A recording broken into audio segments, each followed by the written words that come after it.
goes back to your page. No. Is it really on? Is it? Can you see it working? Like, is the show going? Nope, I just have Jerry Petito show. Don't be an ass. No. All right. I don't know. Go back on my timeline. This is what we're gonna do. You're gonna go back on my timeline because you saw it before. We're gonna let you watch it from my timeline, okay? GERI. Remember, from yours, you go back to your page and then go at the top, search. Okay. Okay. Let me see. Let's try that. So I'm gonna share. I'm gonna share it to you in Messenger. Yes. There it is. I just did it. Good. Yes. Okay. So now it's in your Messenger. But go on. Yep, I see it. But there you go. So now you can watch the show. How did you forget that? Okay. Okay. I got a. All right. Oh crap! It's saying download Adobe Flash. Wow. Okay. All right. Forget that. Listen, we will work this out. But Yeah, these computers here is. you have your volume down. Yep, I don't have any volume at all other than you. Okay. So now Yep. you're gonna look into your camera. Okay. Okay. Look at me because we're gonna start this. We're gonna start the show, guys. All right. Am I bright enough, or do you need me to make the light soft? Honey, you are so bright. Okay. I was wondering if you wanted a little bit dimmer. You could get a little closer. Get a little closer. There you go. Right there. He's on YouTube, Perfect. Periscope, Okay. and Facebook. There we go. All right. I love it. I love it. So this is good. All right. So we're going to start the show, D-Train. Okie dokie. Still, baby. Turn the mics off. You know what we also should do is have that TV, like, so we could see it.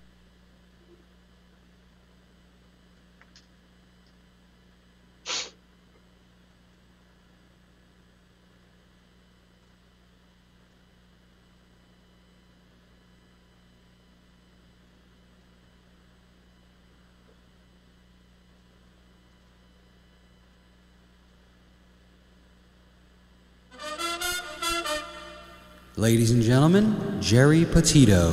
I'm not an addict, I'm just an ass. And in time, this too shall pass. I'm not an addict, I'm just an ass. Jerry Petito taught the class.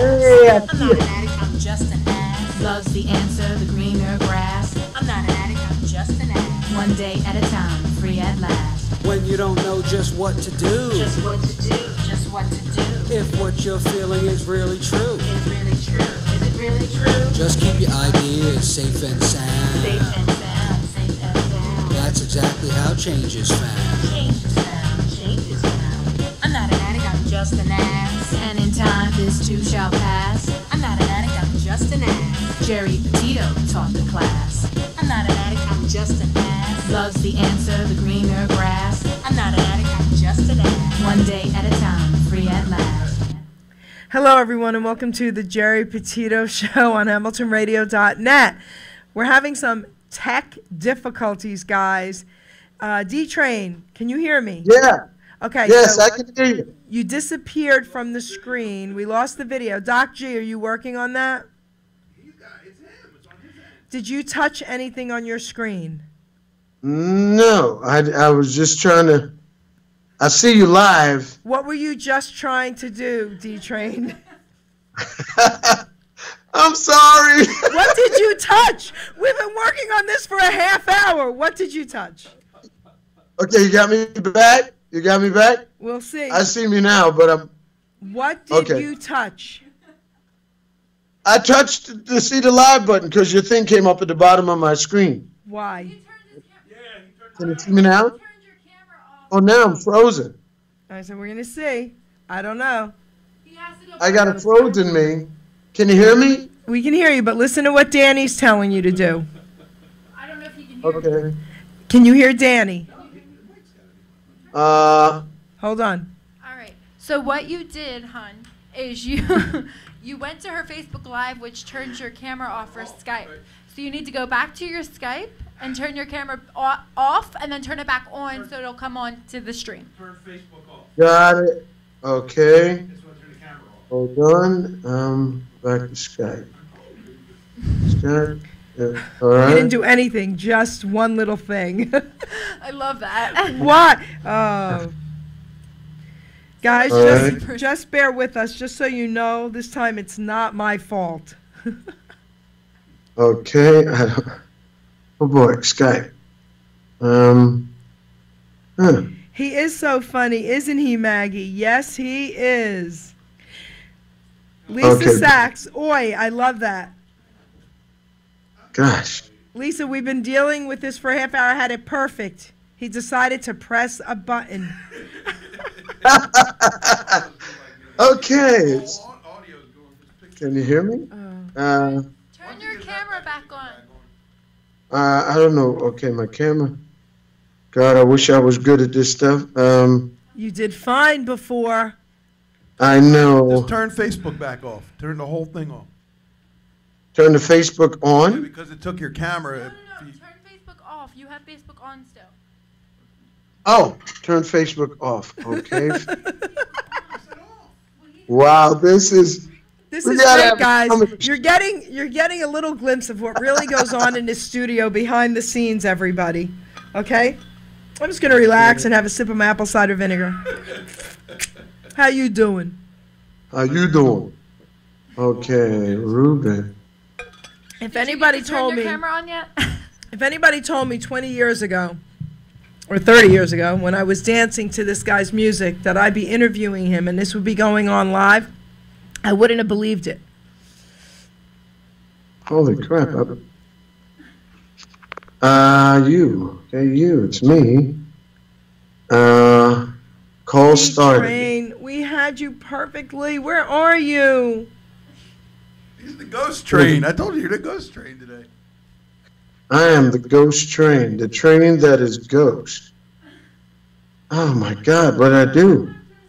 Yeah, I think what you're going to have to do is shut your Facebook off and Okay. turn your Skype off and restart and then call again. All right, you do that, and I will talk about you a little bit while you're All doing right. that, okay? So All do right, that baby. now. So everybody out there. So what's Okay. so amazing about tonight's show is because we have a legend, D-Train, okay, from the 80s. Oy vey, Lisa, oy vey. Yes, Sharon, he's going to be restarting this, okay? We had it perfectly. So what's happening now is we're going to wait for him, which is awesome. We're fine with that. The guy is unbelievable. I'm having a problem too. You know, I'm going to try and go back on this thing here. We're having some tech issues in this studio tonight. And it's not the studio. It's us. It's technology. Technology. It's us. And I wrote a really cool poem about D-Train as well, of course. You know, my poems are amazing, right? They're amazing. So let's see what's happening here. Hoping this will work. We're waiting for him to call back. Yep. He's going to be calling back in, guys, okay? I hope so.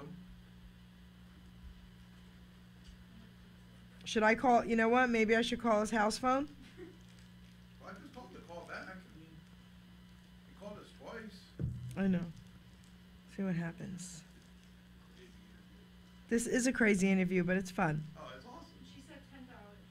It's going to be fun. Dan, I'm going to call his house phone and see what happens here, because maybe he needs our help. He might need our help. Oh, he's calling. All right, you're calling him. Okay, that's good. Hello. All right, You see me? hold on 1 second, my friend. Hold on, hold on. Don't move, D-Train. Don't Don't move. move. Don't move anything. Don't touch a thing. Touch a thing. I'm so sorry. I got excited when I saw your face. Yes, sure. I bet that was it. No, I said live sitting at a table in front of your sign. Move your camera up a little bit for your head. Can't see your head. There you go. All right. Now can you see him, Jared? Okay, let's see. I can see him.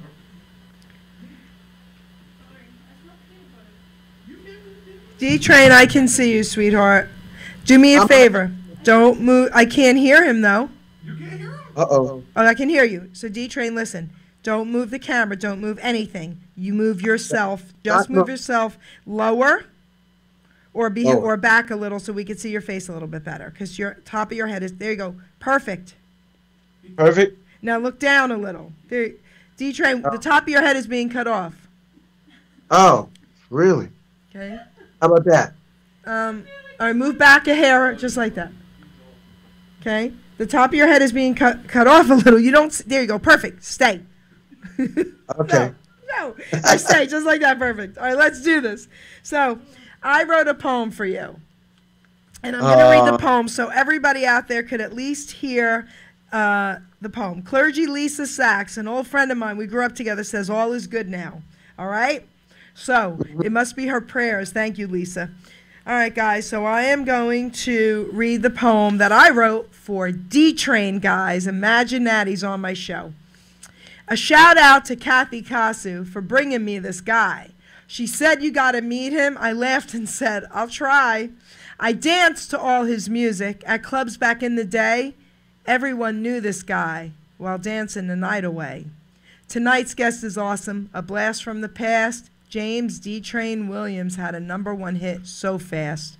You're the One for Me, released in 81, #1 Billboard's dance chart, D-Train got it done. His first record deal at 20, Prelude Records was the place. D-Train was on fire, the world would now know his face. Began singing in church at 6, first recording at age 15. Reverend Timothy Wright and the choir were now put on the scene. He got nicknamed D-Train from high school football team. It felt like a train if he hit you. James Williams ran on steam. Erasmus High School it was. PSAL champs they became. 1978 was the year his school was now in the game.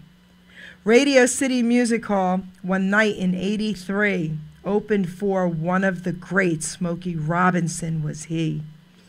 Began a jingle career in 87, National Budweiser Radio.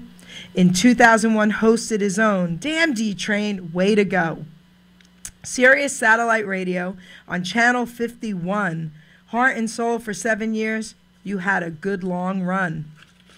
Let's see. Hold on, guys. Hold on. Okay.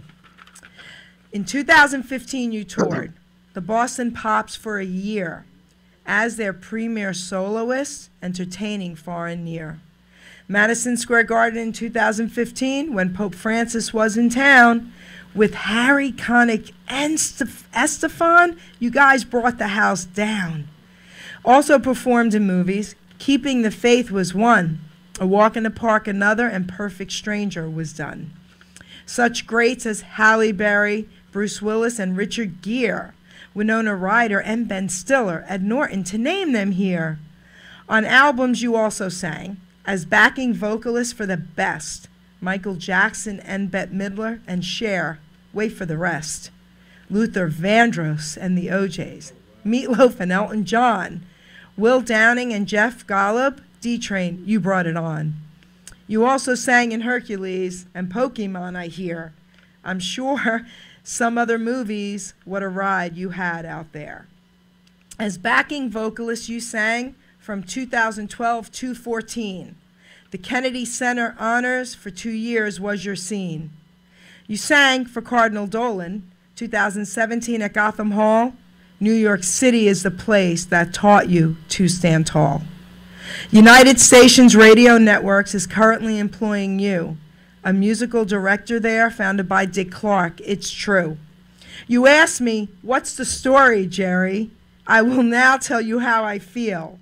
I want to tour around your job. Come on, D-Train, let's seal the deal. That's for you, my friend. Oh, thank you, sweetheart. That's for you. When you sent me your fax, at the end you said, what's the story, Jerry? That was wonderful. Thank you so much, Jerry. So I'm going to, of course, email you your poem. Please. Doc G, did you have any idea that this guy had all this going on? Absolutely none. The guys, you're so impressive, D-Train. Plus, you seem like you're really a great guy. I mean, love working with you. Just a little bit we did already, but you're an awesome guy. Thank you. So, put in a room with a computer, but yeah. Listen, don't worry about it. I am a techno idiot, so you did really well considering. If you didn't touch any buttons, we would have been better. All right, listen. I know, right? I'm a techno idiot as well. This was beautiful. So you had everybody out there laughing at least. So I just want to say what I do know about you on a personal level. Kathy Kasu.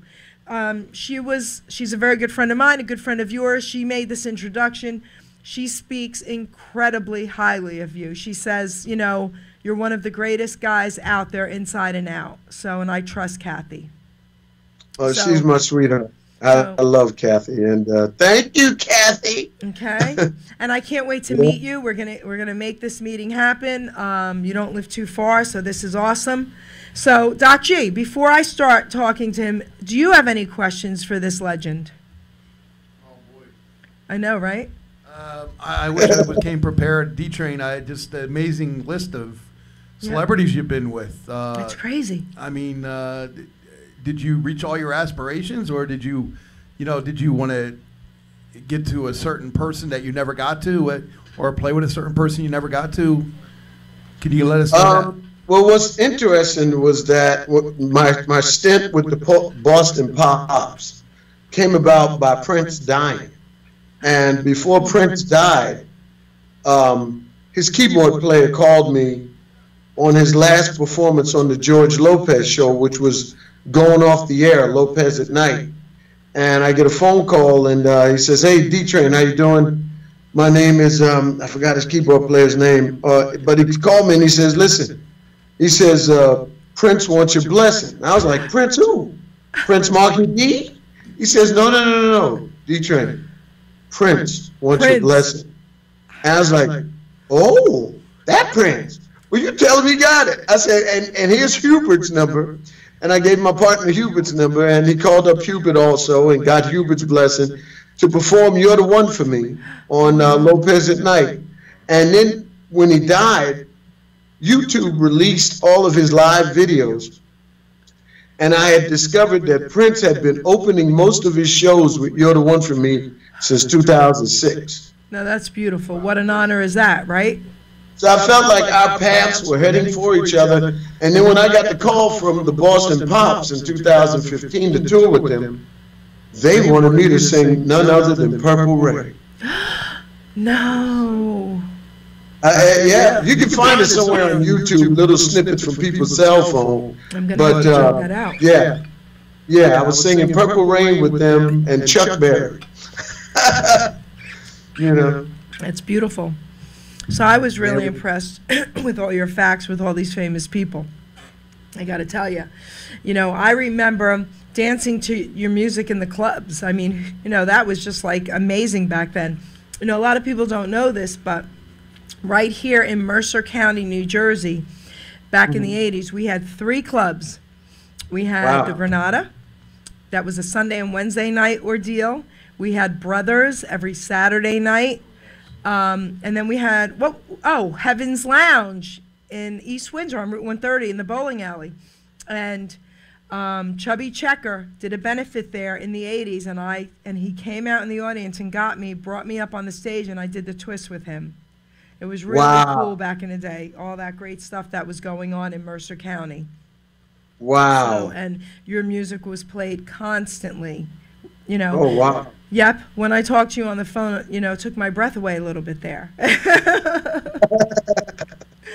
But you know what? It's like our music went out far and wide, and we didn't have any clue as to how far and wide it went until we went to London for the first time. And Hubert and I are probably the only American group to do Top of the Pops 4 times and Soul Train 5 times in 2 different countries.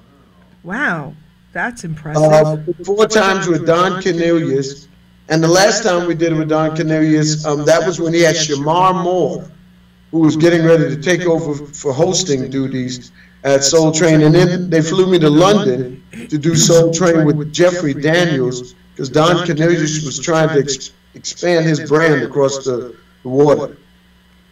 You know, we didn't put the phone number up. We normally do. Doc G, put the phone number up. Guys, if anybody wants to call in, you are welcome to do that and ask D-Train any questions you want. We're going to post the phone number up there because, I mean, I'm sure there are people out there that would love to just talk to you and even say hello. Even if you don't have any questions, guys, if you just want to say hello and tell him how much you enjoyed his music, we are all about that. So, so D-Train. Mm-hmm. The one problem that we really can't play your music because we're worried about it, you know, being taken down. We have issues with that, and unfortunately, but Doc G, if he sang a couple notes, He's good. You can do that. all right, I would love it if you could serenade me. Guys, this is for me. Everybody out there, this is for me. No, this is for all of us. Listen, if you could serenade me with a few lines of your song. Okay, which song? Surprise me.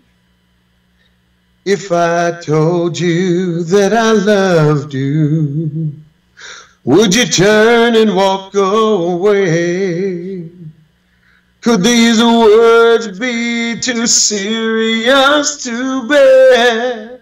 If I dare say what's in my heart, we both said let's not get heavy. Let's play the game of kiss, don't tell. Guys, But how was I to know that love was concentrating on me? Oh, deep in love I fell. You're the reason that my love's alive. You're my day and you're my night. You're my guiding light. Oh, you're the reason there's a bright sunshine for the rest of my life. I hope everybody out there really That's the understands Jerry. what just That's happened the here. story, Jerry. That's the story, baby. That's the story, baby. So, how we doing on Facebook, Doc G? Is it it's still there? Yeah, good. Okay, because let's see. Yep, there you are. We're still there. This is beautiful. D-Train, thank you for that. I mean, now my bucket list is probably pretty much done, right? I mean, you sang to me live. That's amazing. So, Well, other than that, just getting a hug, you know what I mean? oh, honey, when I see you, you're going to get a big hug. Don't worry about that. So, I don't usually do this, but I want to read some of the comments because I want to tell you who else is watching. Pablo Okay. Reyes is also watching. Mike Diamore just said super voice and super talent, okay? Michael Diamore, if you have a minute and you want to call in and say hey to D-Train, please do that, my love. 609-807-2492. Okay, guys? Michael Diamore, he would love to hear from you. And maybe you could sing a couple lines. I'm just saying, baby. I'm just saying. Pablo Reyes, Papo, he's watching you. Pablo's also a good friend of mine, and I had the honor of meeting him when he came into town. He lives in Florida, and you guys should hook up on Facebook. Pablo, grab him, okay? He sings to everybody and just makes their day. He sings from his living room, and I just love Pablo. He's also an awesome singer. He's beautiful. So we could have that connection as well, guys. All right? So tell us some more stuff about all the amazing... Oh, tell us about Harry Connick Jr. How was that to meet him? And Luther. Tell us The about second time I that, got to too. work with, it was the second time I worked with Harry. The first time I worked with him on the Queen Mary for the Katie Couric Cancer Foundation after her husband had passed.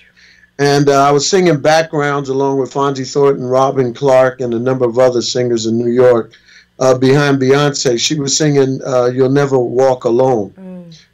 Katie Couric. And I got to work with Harry then, and it was interesting meeting him then because back then Donald Trump was on the cruise. Interestingly enough, in the same room as Whoopi Goldberg. Oh, wow. And nobody killed each other. Oh, yeah, they bumped into each other. Yeah. Not now, but back then. Yeah. And then, so this was the second time I got to work with Harry, and it was fun. A lot of fun. I love him because he has soul from, like, the bayou. You know, even when you talk to Harry Connick Jr., you would think you're talking to, like, a brother from New Orleans. You know what I mean? New Orleans, as they say. And he has that drawl in his voice and that soul in his music. And he's just a wonderful person, man. He's just laid back. So what about Luther? Luther is funny as I don't know what. And that was my boy. That was my dude. He came to that show in 1983 with Smokey Robinson. Marcus Miller brought him backstage because he was like, I heard of this D-Train, but I just want to go see him for myself. I don't know if he's all that good. And he snuck it through the back door. And I was so amazed at his clothes that I forgot to even speak because he had on a full-length purple leather jacket with purple boots. Oh, my favorite. Turtleneck. I mean, it was like purple in Luther Dome. And it looked so fabulous on him. And, you know, he came backstage, and then years later, I got a phone call from Fonzie Thornton saying, hey, D, you know, we did a bunch of work over the years. When I started doing jingles, we did Pepsi Cola jingles with Nile Rodgers, who would direct us. In fact, Luther worked with us for 2 days when we were doing Michael Jackson's album. We were up at the Hit Factory on 54th Street. And spent 2 days with him doing that. And then finally I got the call from him, you know, the big chief, and said, hey, I want D-Train in the studio to do my song, She Saw You, written by Marcus Miller for Dance With My Father. And I came in and he said, D-Train, you know, you do a lot of different voices. I said, I do. He says, I want you to be all the guys on my job that me cheating behind my wife's back. I said, what? He said, yeah. So I had to do a bunch of different character voices and pretend that, you know, it was like, you know, you're busted. I can't help you. I can't save you. She saw you. She saw you. You know, and there's a bunch of different guys saying, oh, man, she saw you. You busted. You busted. So when you hear the song, you hear like 15 to 20 different D-Trains doing your busted. But it was nice. And it was wonderful working in the studio with Luther because he was a perfectionist, and I miss him deeply. I miss him deeply. Sure. I think the world does. The world does. You know, I was on the air broadcasting in New Orleans, and I had Jeffrey Osborne, and I just finished interviewing Jeffrey Osborne on the air for Sirius Satellite Radio when B.J. Stone got the call, and I went down in the courtyard to greet the guests that had come to the W Hotel in the French Quarter. And I turned around, and B.J. Stone, who was the program director of Heart and Soul and the director of the R&B radio format at Sirius Radio, he was crying like a 12-year-old kid, like somebody punched him in the face. Tanya Simpson from Kiss FM and WBLS fame, she's standing there crying. They were fanning her. They had to sit her in the chair, and I was like, what was going on? And I turned around, and he said, Fonzie just called in, and Luther just died. And we got back to New York, excuse me, and we went to his memorial service and talked to his mother and his nieces, because Luther was taking care of his sister's children, you know, Pat. She had 2 daughters, and he was taking care of them when they passed. And he was the last child that his mother had. Both of his sisters had died in previous years, along with his father, of course, who he writes Dance With My Father about, and he was the last child. So his mother lived, I think, another 3 or 4 years because we did a benefit and a show for her with Dionne Warwick, myself, Cissy Houston, and the original Luther Vandross band in Pennsylvania. And it was really nice. So you do voices? Oh, yeah, I do a bunch of character voices. Like, you know what I mean? Sometimes I'll just stand into this British guy, and, you know, sometimes people just get on my nerves, you know what I mean? Sometimes I don't know how to say what I really want to say. But what I really want to say It's thank you very much for having me on the show. You know what I mean? Thank you. Do more. Well, sister man, you know, brother don't like people when they call him and they tell him, yo man, what's the problem? I'm Rasputin, you're from Brooklyn. What up, brother? And the funniest thing is I could sing the Korean national anthem in Korean. That's my greatest fave, singing the Korean national anthem to the Koreans in Korean. Oh, I was taught by my Taekwondo master who I studied under for 8 years in martial arts.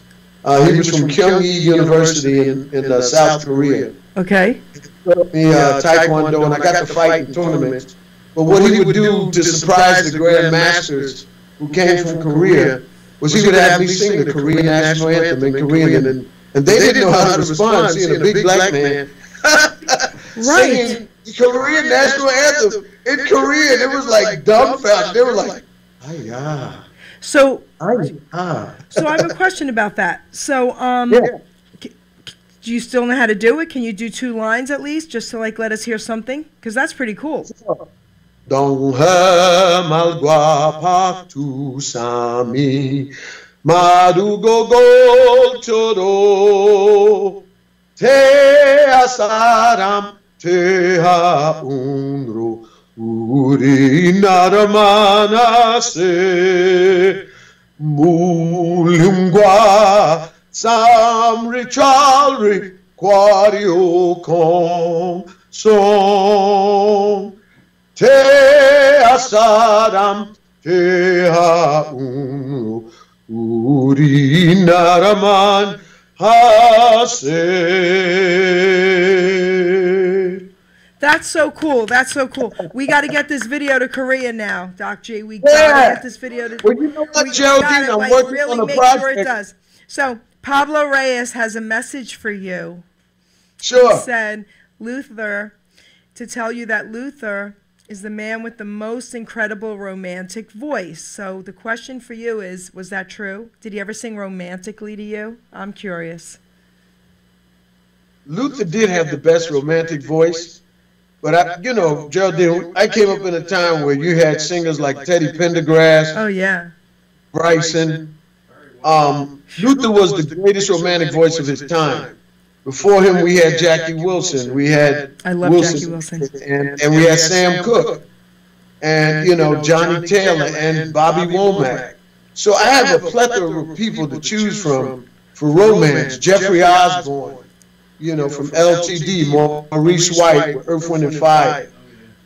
So was he the greatest romantic voice of his time and his generation, and for every generation after that? Yes. Okay.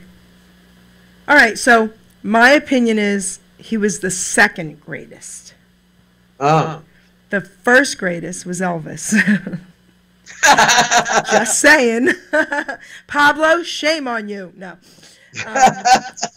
So. Love me tender, love me true, never let me go.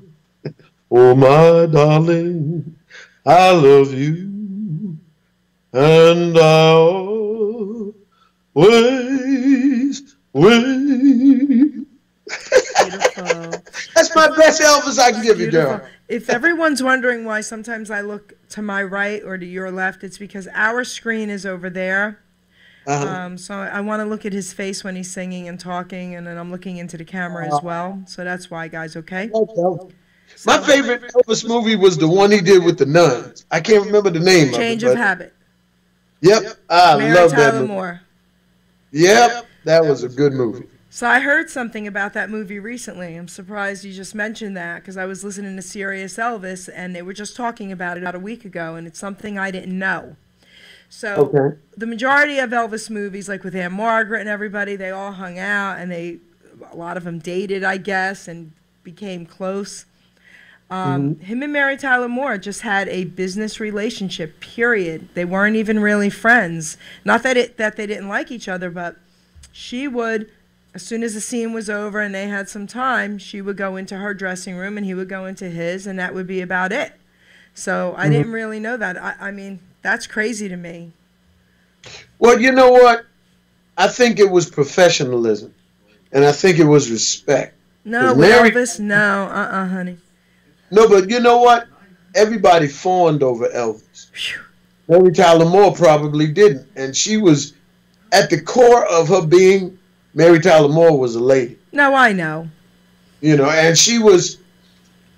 A lot of women, you know, I mean, Hollywood being what it is, 10% of this, 80% of that, and me, you know, going out there a couple of times and seeing part of that. I don't think Mary Tyler Moore wanted to get involved. It's just like people who do movies like a Jodie Foster, Okay. you know, who comes across as very businesslike and straight on scene.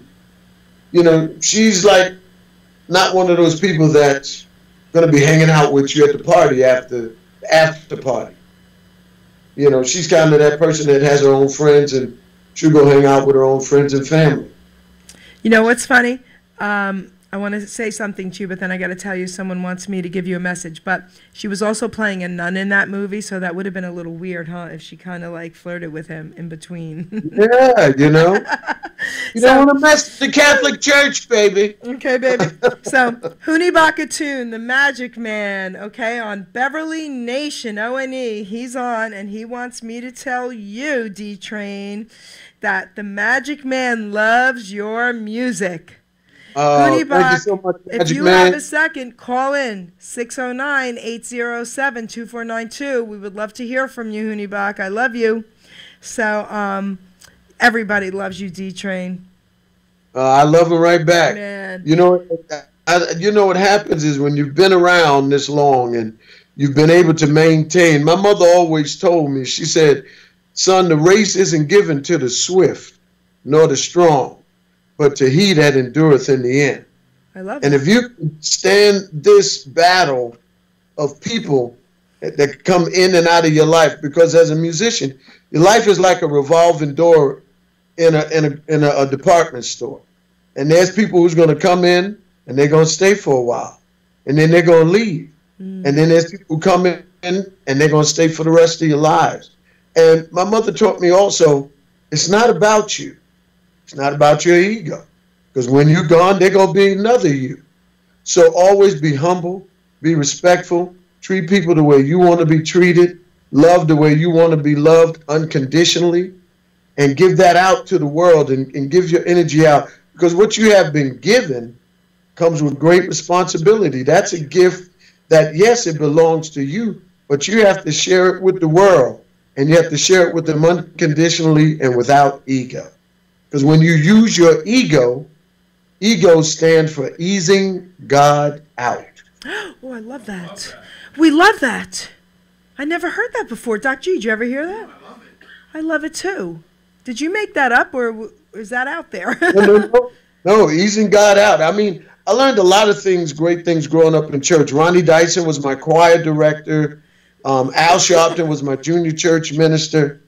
And there was this gentleman named Robert Evans who used to write up the church programs every Sunday morning. And he wrote up a saying that I've never heard said again. He said, at 20, your face is what God made it. At 40, it's what you made it. And at 60, it's what you deserve. Wow.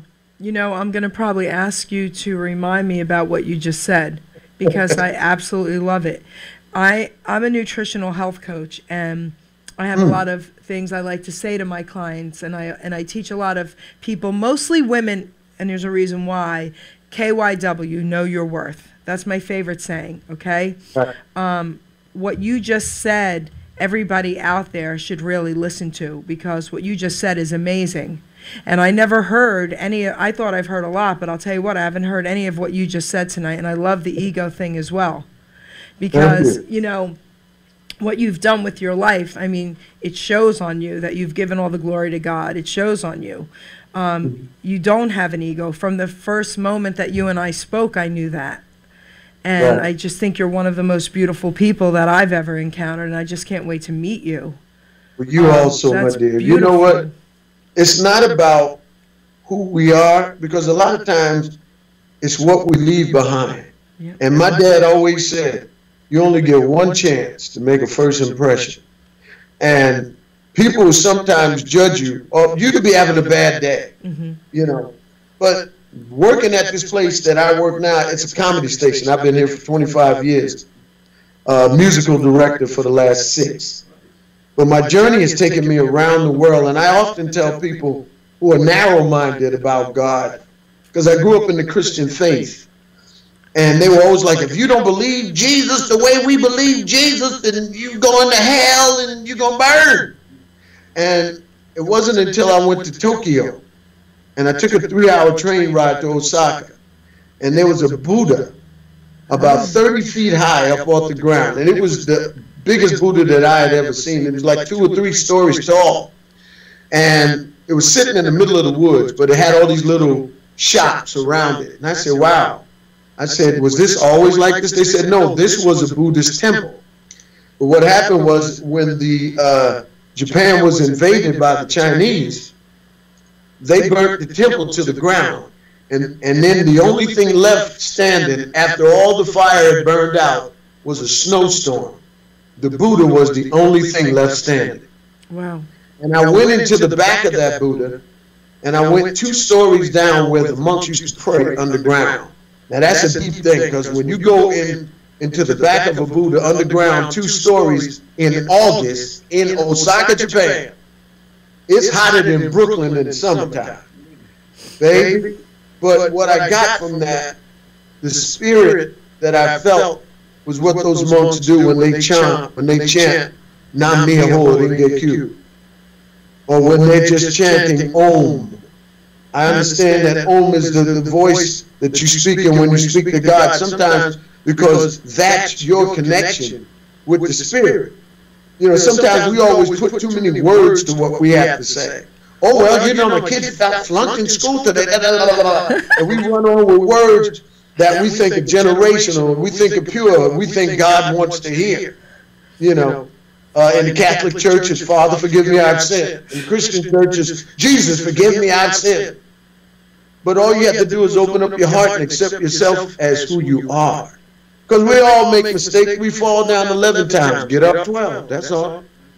It's not how many times you fall down, it's how many times you get back up and face another day. And the secret in life is not getting from month to month or year to year. It's getting from day to day, minute to minute.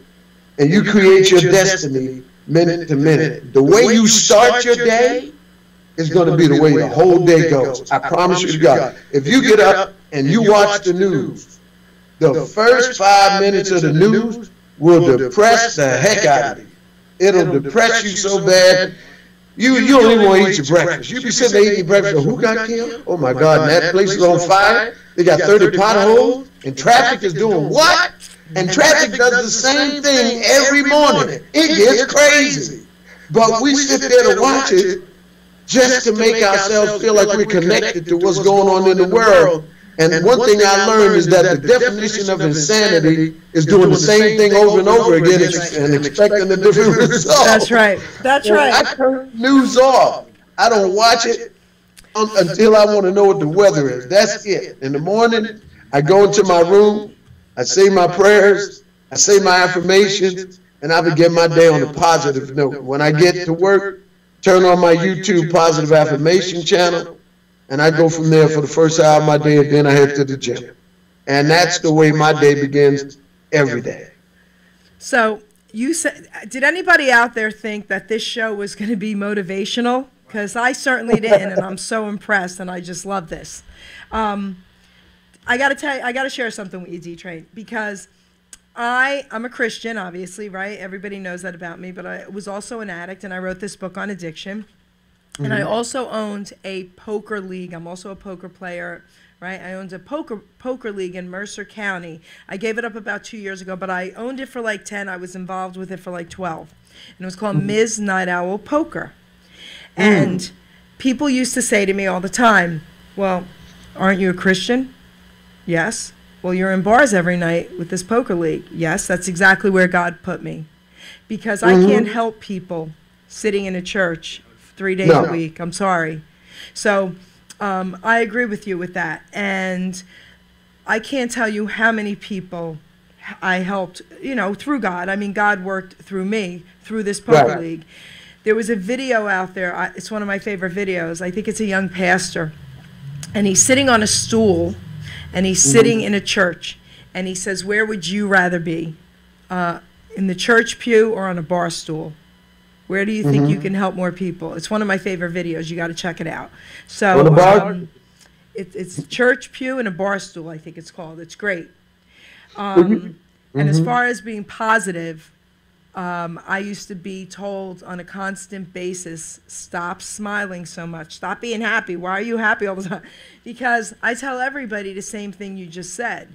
If you want to be woe is me 24/7 and you're always having a bad day and everything, that's what's going to happen in your day. So, you know, I just love listening to what you have to say. It's amazing. I didn't expect this with this interview tonight. Thank you. It's beautiful. Oh, thank you. I mean, you know what? I come to work and, you know, in the age of Me Too. D-Train, hold that. We have a phone call. Let's take this. Oh, sure. Okay. Before they hang up, we want this. Phone caller. Hello? Hello? Hello, how you doing? Hi, who's calling? Hey, it's the Magic Man. Hoonibach, what's in the background? We hear something. Oh, I'm sorry. Hold on, let me mute myself. Okay. I'll be right back.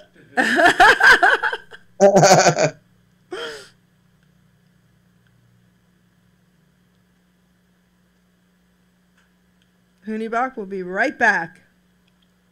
All right. All right, can you hear me? I'm telling Brother O on you that you had background noise. Shame. Yeah, I know he's gonna scare me alive. Oh yes.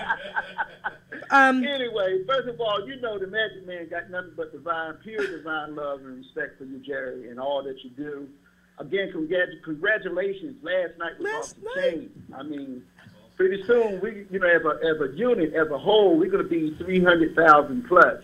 So that's showing that we're really doing a remarkable work. Now, for your special guest, you know, as a master sound therapist, a lot of people may not be familiar with that, but they soon will. That's part of my purpose of while I'm here. And no, D-Train, it's not out of ego. It's one of those things that's been placed in my heart, and one of those things that I was raised to do by bringing people's attention in the healing effects of music, all kinds of music. Right. And as a traveling man, you know, just like you, as a traveling man, internationally, you know, I was able to meet and greet with different type of faith and religious backgrounds and stuff like that. But the bottom line is, when people strip the name and people who are sincere devotees, then we're getting back to the purpose, because, as I like to say, and Jerry can be my witness, I normally say all in all, or all praises due to all in all, who's in all, through all, above, and in comparison all. And the titles that human beings have gave God or the Most High is really, really too small, you know. But the bottom line is, it's in place in my mind and my spirit, because that's where the argument starts, you know. So the bottom line, that's besides the point. I am a lover of music, and a lot of the music that you shared with the world, and faithfully, you know, I'm looking for some new stuff. I haven't heard anything from in a while, but the bottom line is, the things that you made and the music that you gave us is legendary. It's going to be here long after we're gone, just like Jerry Petito's great book is going to be here long after we're gone. And through music and words, it's going to outlast us. But that's one of the greatest gifts, as you were saying, and I couldn't agree with you more, sir. Well, you know, I was going to thank you, Magic Man. I just want to say thank you, my brother. You know, I've had music out. Like last year, I had the single out with DJ Lenny Fontana called When You Feel What Love Has. If you ever want to check it out, it's on YouTube, the video also, When You Feel What Love Has. And it's almost like what you were just saying, God is love, and people give him so many different names. And the year before that, we had Raise Your Hands Up, which was based off of my old song Music. We did a remix of it, added new lyrics to it. So you can check those both out, Raise Your Hands Up and When You Feel What Love Has. But, you know, I like what you say about both you and Jerry, about, you know, God being in bars and everything else. When I left the church, we had to get permission, you know, because to them you were going out in the world. And see, in my case, Ronnie Dyson went out before me. And, you know, Ronnie's case, he did well for a minute, but then he got on the drugs, and the drugs is what took him out. But what happened was, when I left, I went to my pastor and I said, you know, Pops, even in the Bible, Jesus wasn't in the temples. In fact, he was throwing people out of the temple. That's right. Because there were false prophets up in there. And if you look up in the church nowadays, you got enough of them going on in there too. So what happens is God is where you are because he lives in you. You're an extension of him. You're an extension. You're his instrument in whatever you do. If you got a card game going in a bar, as long as you sitting there, he's there. If you going to a poker table, as long as you sitting there, he's there. God is everywhere you are because you are representative of it.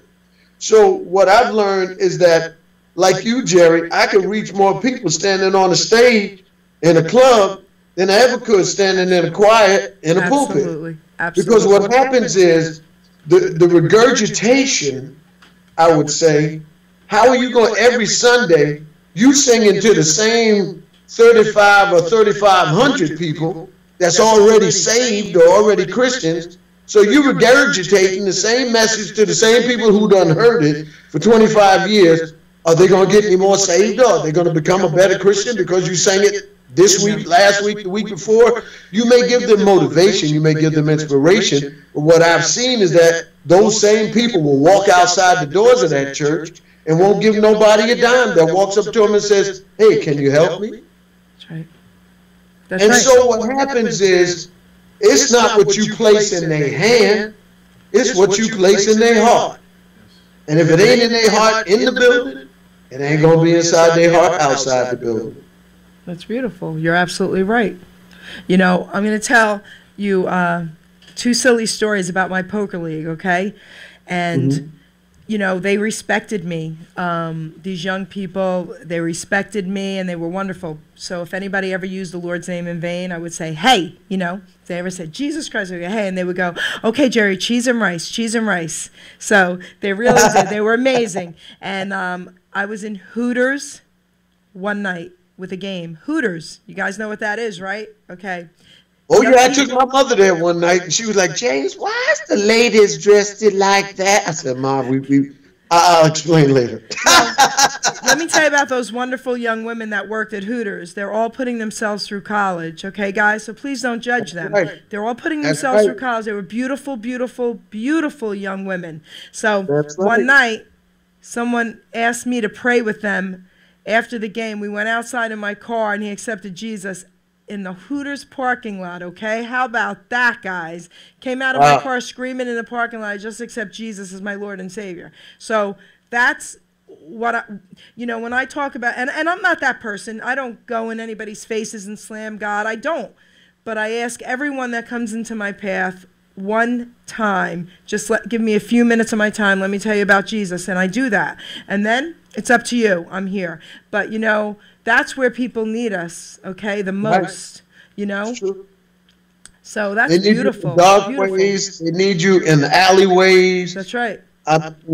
You know, they need you in the nursing home. That's right. It's like I worked with a gentleman by the name of Isaac Black. Isaac Black, I worked with him for 2 years when I was with Sirius. And I would come in and do my show at Sirius, and then I would go to his house in Battery Park.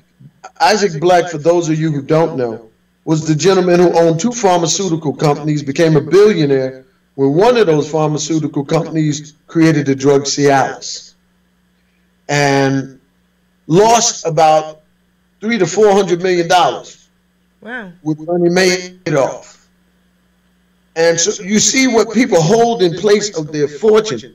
But even though he lost his money, this man was doing every nursing home from the Riverdale Jewish nursing home and, Riverdale, New York, all the way to Brooklyn, New York, out there in Sheepshead Bay, all over. And I was working with him every Sunday singing for senior citizens. I thought I was on the senior citizens tour. You could call me the Rolling Stones instead of Mick Jagger. But, but I realized that my mother got me that gig. I kept wondering, because I played for a church in Brooklyn, and I stopped playing to do this gig. And I'm sitting there going, why am I on this gig singing with this guy? And he already got money. He's paying me well, but he already had the money. Why am I in a nursing home? And I realized at the end of the day, my mother had passed in 05. He called me in 06. And I worked with him from 06 to 08. And I said, why did you hire me? And that was then when I realized about angels and how my mother probably got to him to call me. And he called me up and said, D-Train, would you like to sing in my band? I'm like, yeah. And the name of his band was really kind of weird. It was called the Black Mountain Boys, based off of the Black Mountains up in Bear Mountain. And I was the only Black Mountain boy in the group. So, but I had to ask him because I was like, Isaac, is this going to be like Hootie and the Blowfish? No, doesn't need to know. I'm the only black one up in here. Let's talk, man. Let's talk. So he said, no. It's not because you're black, Detroit. It's because, it's based off of the Black Mountains up in Bear Mountain. And we went up there to the Sagamore Hotel and performed for those wonderful people and had 2 wonderful years together. But what I learned was that a lot of times we focus a lot of our attention on the youth because they're the up and coming. And we forget about the senior citizens who paved the way for us to be here. Just like in the music industry, these young kids now, they don't know about James Brown. They don't know the hardships of what the Temptations went through riding up and down the highways and byways and not being able to stop to use the bathroom or to eat food. They don't know about that. How Gladys Knight and them went through the hardships. They only know what they see in the historical archives of television. I came in at the tail end of that, Geraldine, when I would go visit family members upstate New York. And we were not allowed, in North Carolina. And my mother and them would cook all night long. I mean, they'd cook tater salad, chicken, everything. Like we were going to a picnic. And I'm like, we're just driving down the south. It's, 12 hours? Okay. I did not realize, and I was too young to realize, we could not pull over to stop. Oh.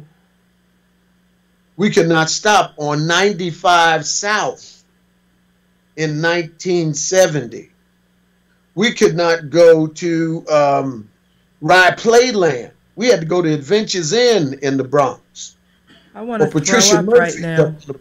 Yeah. So, and then my mother didn't believe in the education that was going on in the system over where I lived in Bedford-Stuyvesant. So she sent me out to Homecrest and Avenue T in Brooklyn, which was out there near Sheepshead Bay. And it was an all-Italian area where we were bused, but we had to be on the bus by 3 o'clock. And I'm going to tell you a true story about my mother because she's my hero. A lot of people, and my dad was my hero, but I'm going to tell you a little story about that because it talks about race in America. Years 1968, 69, and I'm in public school and I'm in the first grade. Took a test to get passed to an SP class. And there's a little white girl named Marianne Giovanni or whatever. And what happened was we both took the same test, got the same score in the 90s. Okay. They promoted Marianne, but they wouldn't promote me. No. So my mother goes, why didn't they promote you? I said, I don't know.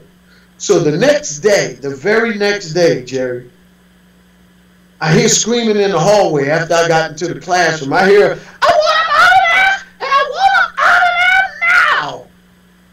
And I didn't know it was my mother. It sounded like my mother. My teacher looked at me and she says, James, go over to the cabinet, get your smock, get your apron, get your book bag and your coat. You're going next door.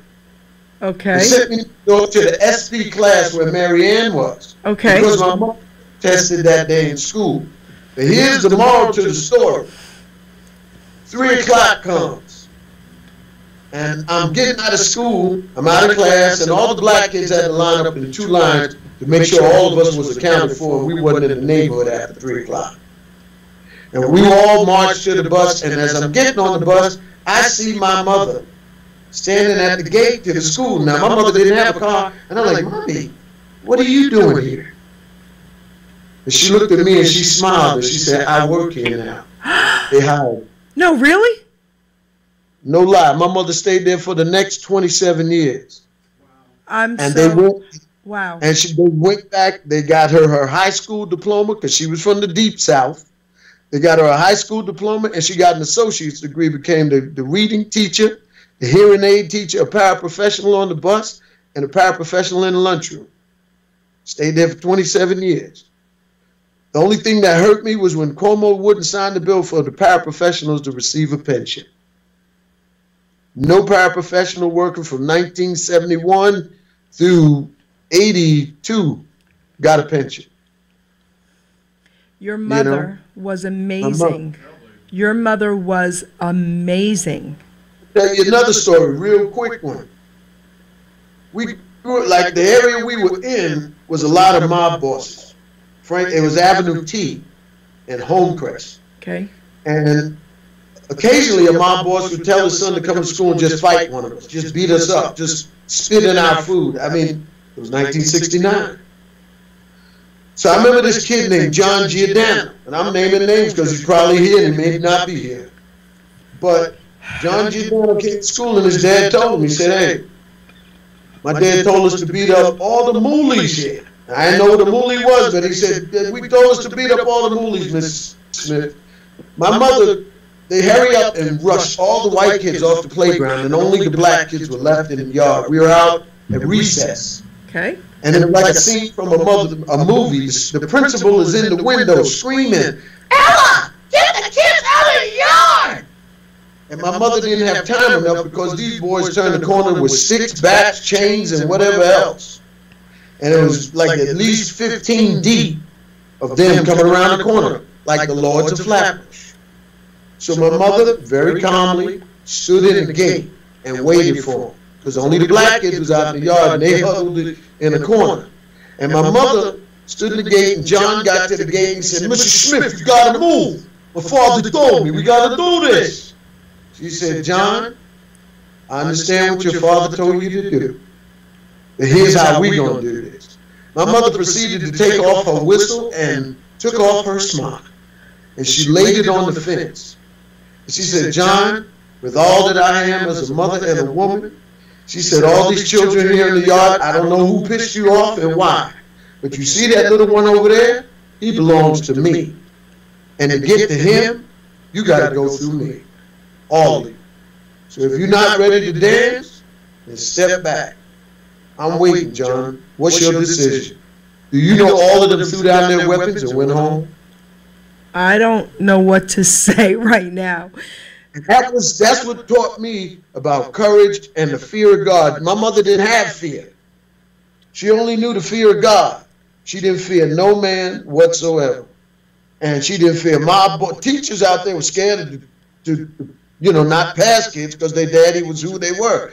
My mother wasn't afraid of that. And many years later, in 1981, 82, when my record comes out, one of the guys out there, Joey, he goes, James, man, I watch your mother's car. She's all right, Mr. Smith. We take care of her. Mrs. Smith, we watch her. On my mother's eyes, I promise you, she's good. She's good, Jimmy. I make sure she's good. And his brother went into the family business. He didn't, but they watched out for my mother until she retired and made sure nobody bothered her car, nobody approached her on the street, and she had the favor of God. And see, what happens is when you have the favor of God in your life, and the favor of God in your life doesn't come from what you do in public, because what you do in public is your personality. That's right. You might be that person that smiles in person. You got a lot of people on your job smiling and some of them are pedophiles. You don't know which one is the pedophile, which one goes home and beats his wife and kids unnecessarily. Personality is what you are when everybody's around. Character is what you are when everybody's gone. Character defines you. Character is the one that sets you straight, because what your character makes you will shine through your personality, and it doesn't change. See, personalities can change, because personalities are like a mountain. They go up and down and up and down, and one day they're happy, next day they're sad. Your character and your spirit, when they're one and they're connected and you're happy inside, every day, that's why you got a smile on your face, Jerry. People don't understand why. Because your character is on point and your spirit is at peace. When your character is on point and your spirit is at peace, and you are one with the universe, or God, or Allah, or whatever you choose to call it, you will have a good day every day. Even if you got rained on, something got spilled on your dress, you know, you lost a family member, somebody died, your sister broke up with her husband, you still smiling. Nobody understands why. Because you've been chosen. All of us have been chosen. We've all been given a work to do. Some of us choose not to do it. Some of us choose to do it for money. Some of us choose to do it for gain. Now, I ain't gonna lie, I like money, so I do it for both. I get you. And for gain and for peace, though. But I love, when I was younger as D-Train, if I could tell a younger D-Train, I'd say, look, because it was competition back then. We wanted to compete with the time, and Parliament Funkadelic and the Barcades. You wanted to be the best that you could be at your craft. There's nothing wrong with competition.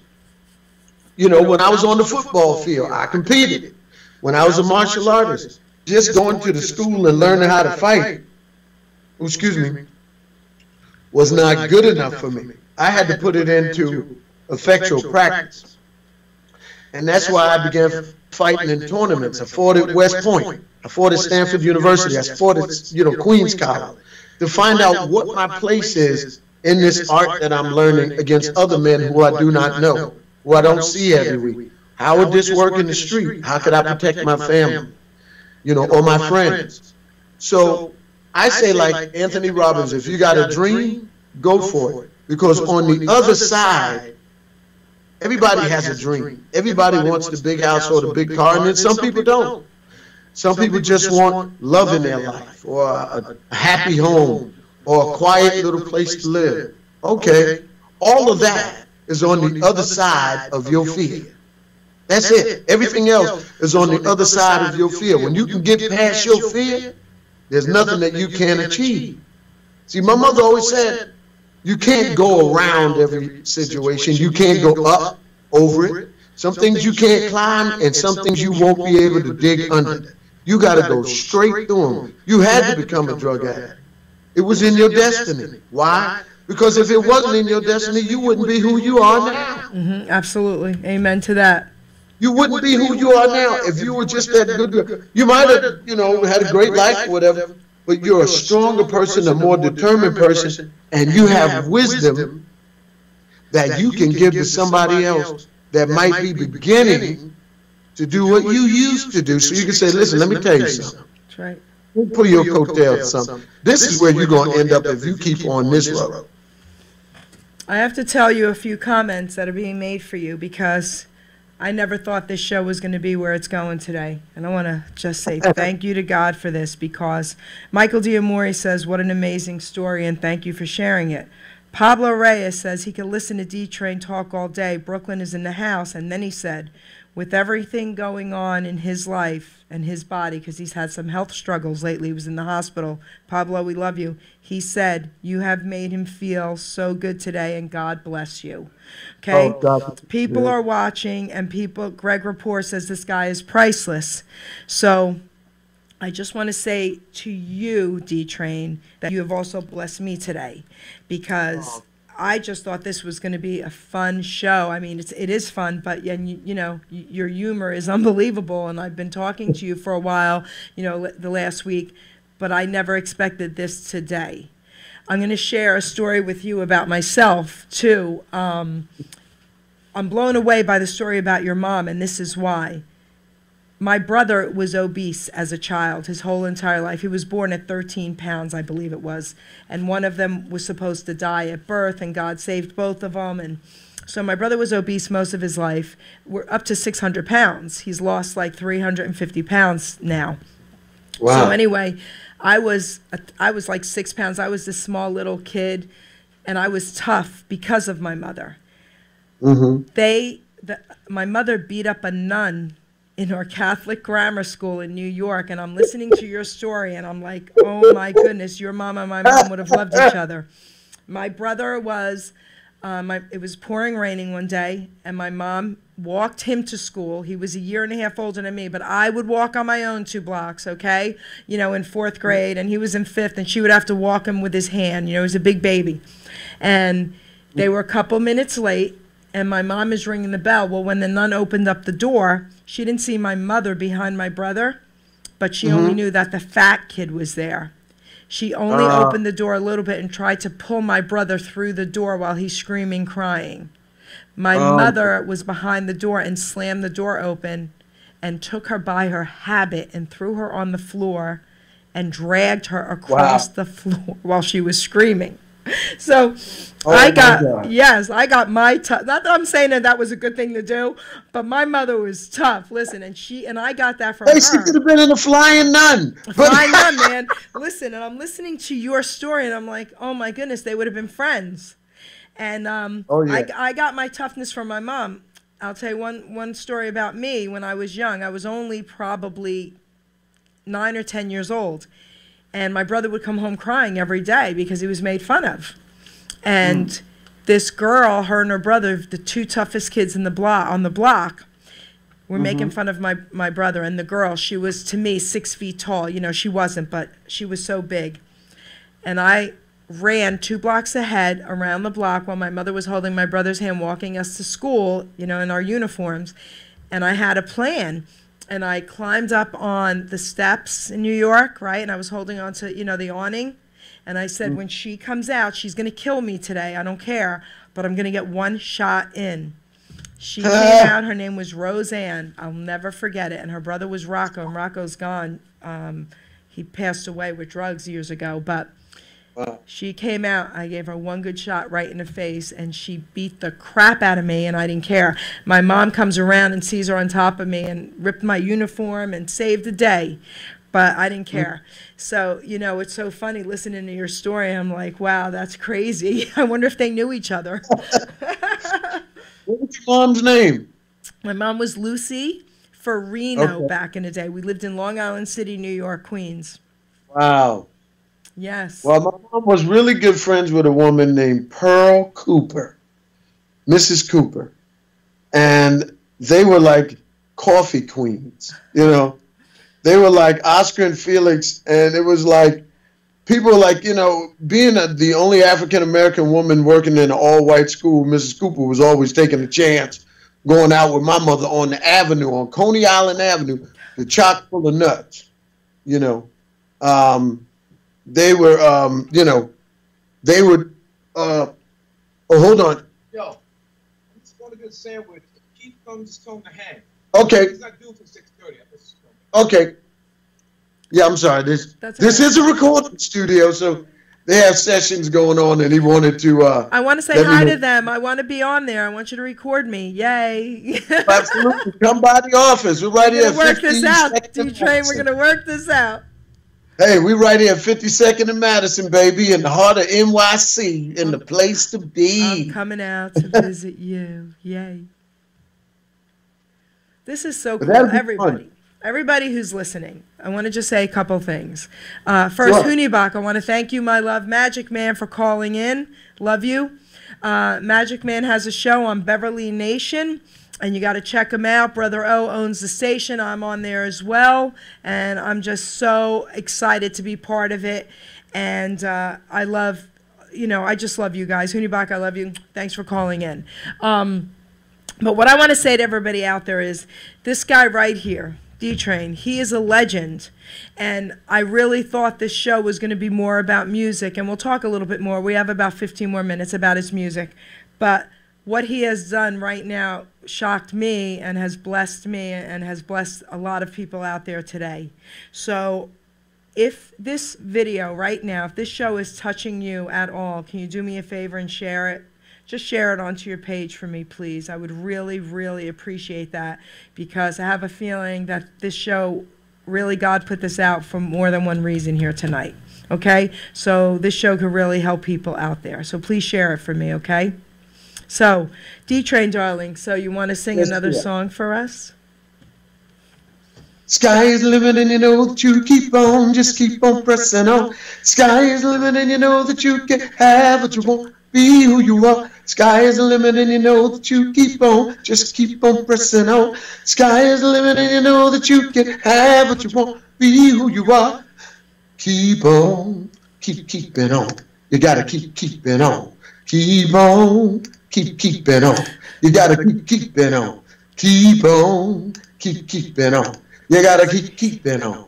Keep on, keeping on. You gotta keeping on. That's crazy. That's crazy. I'm sorry. I still can't believe you're singing to me. Hooney Box says, many blessings to you, D-Train. I love you, Hooney. This is so crazy and so amazing. So we have about 15 more minutes left to the show. I'll close out the last 5. But let's talk about some more stuff that went on in your career. Tell us some really cool stuff, some of the cool people that you worked with. Well, you know, I got to work with Korn. You did? Korn, okay. I was singing backgrounds with a bunch of my fellow singers here, jingle singers here in New York. We worked with Korn when they did the MTV podcast from the Apollo Theater in Harlem, and they sold out the Apollo Theater in Harlem. I did Meatloaf's Bat Out of Hell 2 album. That was a lot of fun. That's crazy. Meatloaf. I did Elton John's Aida project. Oh, wait, Elton John. Let's talk about that, please. So. Oh, yeah, he wasn't in the studio with us. You never met him? I got to meet Elton my first time on Top of the Pops back in '82. Okay. It was on the downside of his career because the '70s was gone, the '80s, and the disco had came in, and Elton was kind of in a weird place musically. And I was, Sting and the Police were doing Synchronicity on Top of the Pops to show off their new album, Synchronicity. And Elton was in the green room just sitting there hanging out with them. So he was sitting there, and I introduced myself to him, and we met briefly. And I never got to see him again, you know, because he came back so strong. He came back like a firestorm. And it's, you know, Gladys Knight once said this to me. She said, success is not success. Some people think success is definitive. And she said, you never know what success is until you've had it, lost it, and then get it back again. That's when you learn success, because when you get it back again, the second time around, you kind of know what you did wrong the first time around, and you don't do that again. That's the way life is. We have another caller. Wait, D-Train, we have another caller, baby, for you. But hold on to that note, because what you just said was amazing. Caller, Michael D'Amore. Hey, honey. Michael D'Amore from the Capris. What's up, Michael? Yes. I'm listening to this interview. I'm telling you, it's killer. D-Train, you're amazing, man. Thank you, man. How you doing? I'm good. I'm real good. I'm really enjoying it. I got my phone ringing. It keeps shutting off the live feed. I'm getting annoyed with people.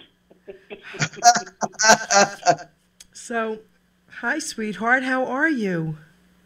I'm good. I tell you, I wanted to call and congratulate you jumping the tech hurdle today and getting him to call in on Skype and everything worked. Yeah, it was fun. So wait, remind him. Tell us about when you worked together. Yes, please. If I'm not mistaken, and it's a lifetime ago, so we were either at the Palladium or the Tunnel, and I had just signed with J. Ellis Records. We were doing freestyle. And there was some event that we were all on. It was some kind of, because I remember Judy was on it. I think George Lamont was on it. I think you were on it. There was a bunch of people on it. Then it had to be the Tunnel, because when I did the Palladium on 14th Street, it still had chairs in it. and that was for Chit's farewell tour. Now Rogers and them did a farewell tour. So that was the only time I did the Palladium, so it had to be the tunnel. Oh my God! I tell you, well, we're showing our age, man. That's like saying, yeah, I know what Bonds International was,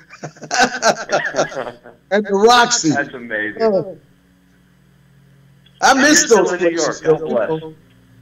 Thank you, man. I miss those places. I mean, when we went out, we had a good time. Friday night, everybody went to a club. Everybody, you know, some people drank, some people did whatever they did. But you came home and you lived. People got drunk, but they went down to the West Village and had blueberry pancakes on Saturday morning or Sunday morning or whatever day they got out of there. Because, you know, Friday, you know how clubs used to be, Michael. You went in on Friday and come out till Sunday or even Monday morning. You're right about that. That's what New York was. Absolutely. And I remember at that time, that was right after the explosions of the roller rinks as well. So people were going to the Roxy and then going to the club afterwards and partying until 4 or 5 o'clock in the morning. And then we were going to breakfast when you were supposed to be eating breakfast. That's right. I mean, the first time, I think the Roxy was a roller rink. That was a place I met Madonna because she was dating Jelly Bean Benitez at that time. Jelly.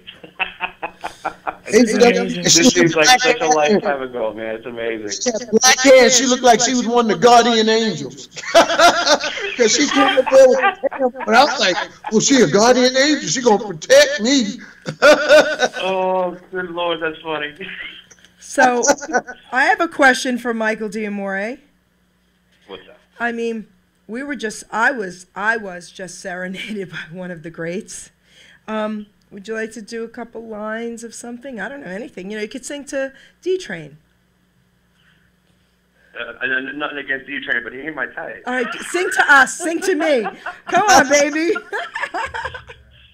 I'd like to go, man. I ain't serenaded him.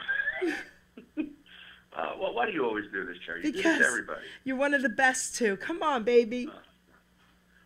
Old friend, it's so nice to feel you hold me again. But it doesn't matter where you have been. My heart welcomes you back, old friend. Is that enough? That's enough. Listen, I love you. So, I love you. So this is what we're gonna do. We're coming to the close of the show. I'm going to have Michael give a shout out and let everybody know what's going on with him. I'm going to have you do the same, D-Train. But, Michael D'Amore, after the holidays, we are going to set something up when you're in town, and we are going to meet D-Train, and we are all going to go out into the city and have some fun, okay? Absolutely. I'm holding you all to it. And guess what? We have a caller. Stay on the line, Michael, because I think I know who this is. Is this Kathy? It certainly is, and I'm coming out too. Kathy Kasi, say hey. My baby, my baby. Hi, D-Train. I love you. Hi, sweetie. This is so great. I'm loving this. And by the way, I think I'm the only one on this call right now that ever had a signed Kathy shirt. Don't be telling secrets, Mike. Oh, honey, there's video proof. The cat's out of the bag now, sweetheart. Oh, man, I'm telling you, when you get things out there, you can't take them back. this is unbelievable. Kathy, I'm going to have you, listen, I'm going to have you tell everybody what's happening with us next year, because Michael's listening. So you tell everybody out there about that first. Okay. Well, July 20th, we are doing the show with the fabulous Capri, Donnie Abraham, Frankie Sweet, Tommy Gooch, comedian. It's July 20th. You tell them the place and the address because, you know, I don't know where the hell it is. Okay. It's in Jersey. So I'll be there. I don't know where. I knew it. Yes. If I'm going, what? If we're getting paid, we have Make no sure you find idea. your way there. Cedar Gardens in Hamilton, everybody. So that's what we're doing, putting on this amazing show, and I can't wait for that. So. Yes. And tickets will be on sale very soon. That's right. And Michael D'Amore, tell everybody what's happening with you. I'm actually right now in Southwest Florida. I'm playing the Van Wezel in Sarasota in 2 weeks, and I'm coming up to do the Patchogue Theater on the 17th, and I'll be bouncing back and forth in between. Beautiful. Beautiful. Wow, I'm in Florida too, but I'm in Orlando tonight at the Bohemian Restaurant, and I'm going across the street to see Jersey Boys. Wow. I'm so jealous. Well, I'm not jealous. Well, you know what? I'm I not. think we lost your interviewee. Where did D-Train go? Yeah. D-Train. Yeah, I'm still here. So I'm baby, just listening. I'm just D-Train, listening. I want you to tell everyone where they can find you. All right, cut her mic, Gino. Cut her mic. All right, Kathy, I love you. What? Let D-Train talk. Yes, I do. Cut her mic. No. D-Train, tell everybody what's going on with you. I mean, if people can find you, your music, what's going on? Sure. I'm working on a new album that's going to be out in 2019, entitled D-Train, The Other Side of the Tracks. It's surprising music because it's not what stereotypically R&B is going to be. Performing on the November 3rd at Lehman College. November 16th, I'll be at Club Paradiso in Amsterdam, Holland. Then after that, I go to Geneva, Switzerland, and then to Germany. And then back home for Christmas concerts with Rob Mathis and Vanessa Williams at Purchase College. This is amazing. So, all right. So I want to take the moment and thank everybody out there, everyone who's listened to this show, everyone who's called in. What an amazing show. I want to thank you, D-Train. Hey, guys, what's the background noise? There's background noise. Got me for life. Kath, we have background noise. Oh, was that Kathy? Yes. Hello? Yeah, we have background noise. Kath, we have to say goodbye to you guys. I have to end the show now. Okay. All right. Love you. Goodbye. Love you, Bye, Kathy. Kath. All right. Love you all. Mwah. Bye, guys. Hey, D-Train, can we get a sweeper from you for the radio station Yep. and Jerry's show? Absolutely. You know what to say. You're who you are, and then you're listening to the Jerry Petito Show on Hamilton Radio Network. Is that Appleton? What'd you say? Hamilton Radio Network. We've been around 22 years, D-Train. Wow. Yep. And like you said, the force is to be reckoned with, right? Yep. That's right. Hamilton. Hamilton. There you go. Okay, so Jerry Petito. Yes. Hey, what's up, people? How you guys doing? This is D-Train, and you're listening to my girl, the Jerry Petito Show in Hamilton, New Jersey. On You Hamilton Radio. Oh, on Hamilton New Radio. Okay, wait a minute. Hold on. I'm bad with technology. Yeah, sweet. Cool. It's all good. Okay. So, hey, what's up, people? How you doing? This is D-Train, and you're listening to my girl, Geraldine. Oh, hey, what's up, people? How you doing? This is D-Train, and you're hanging with my girl, Jerry Petito, on Hamilton Radio. Yay. Woo! That was beautiful. I got it right, guys. I got it right. You know what I mean? This is amazing. So, guys, I want to thank everybody out there. D-Train, I love you. I cannot wait to really meet you, okay? This is going to be amazing. And I'm going to be calling you later because we're going to set up an interview at your work with me. I'm coming and hanging out. I want to let everybody out there know what's happening with me, guys. So I am the author of I'm Not an Addict, I'm Just an Ass. If you go on Amazon, barnesandnobles.com, you can find my book. It's only $10. Buy my book, guys, because all proceeds are going to help people. And you know that's true. If it's coming from me, it's going to happen. Okay? I've helped a lot of people thus far. I'm on 3 radio networks now. Hamilton Radio is where it started, and it's all because of Hamilton Radio. So Hamilton Radio is Tuesday nights. I still have a couple more Thursday nights left. I sponsor some Thursday night shows as well. But I'm with PANJ Radio one Wednesday a month in the afternoon, and I'm with Beverly Nation Talk Shoe Radio every other Monday night. And this past Monday night, I broke another syndicated record of almost 300,000 listeners, guys. And Huniba called in to let me know, and that was amazing. So God is good, and I just love what's happening here and what he's allowing me to do. And D-Train, I love you, baby. And thank you for being my guest. This was amazing. Thank you, guys, so much for having me. Love you all, and I'll talk to you soon. Okay. Ciao. Ciao. Woo. Okay, run to the men's room. Bam.